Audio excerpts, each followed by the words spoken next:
toddobaadkii la soo dhaafay hoggaanka ismaamulka waxa uu ku sugnaa Mandera waxaan tagnay meelo badan waxaan aragnay in roobkii la filayay inuusan ka di'in gudaha ismaamulka marka hadda taasi waxay ka dhigan tahay in tirada ugu badan ee xoolo dhaqatada inay ku tiirsan yihiin biyaha ka soo burqada dhulka kore waqti roobaadka ee gala waraha balse hadda badi waraha waa kuwa marana waxaana rabnaa anigoo ka faa'iideysanaya fursadan in dawladda Kenya aan u diro fariin ah inay ogaato dhibaatada sii kordhaysa ee ka taagan ismaamulka Mandera si la mid ah waxaan kula talinayaa ismaamulada deriska ah in ayna haysato dhibaato dhanka daaqa iyo biyaha taasi oo nagu keeni karta xaalad adaga iyadoo taasi ay jirto kama quusanayno naxariista Rabbi iyo inaan joogtayno baryadiisa si roob uu noo siiyo maxaa yeelay gacantiisa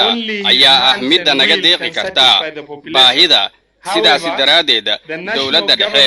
laanta barnaamijyada gaarka ah iyo dawlad goboleedkeena waa in aan isla meel dhigno go'aano lagu xaqiijinayo dhibaatada hadda jirta iyo oonka si aan ugu diyaar garowno waqtiga ugu dhow si aan wax uga qabano kagana hortagno suuragalnimada dhimashada xoolaha iyo macluul soo wajahda dadweynaha anagoo u marayno diyaar garow iyo qorshe hordhac ah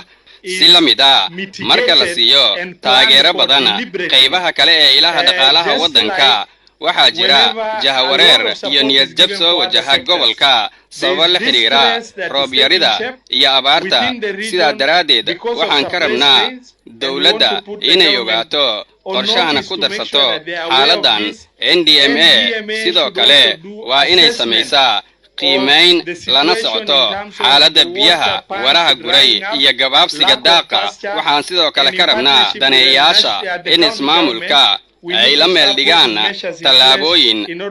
wax looga qabanayo laguna samata bixinayo dadka iyo xoolaha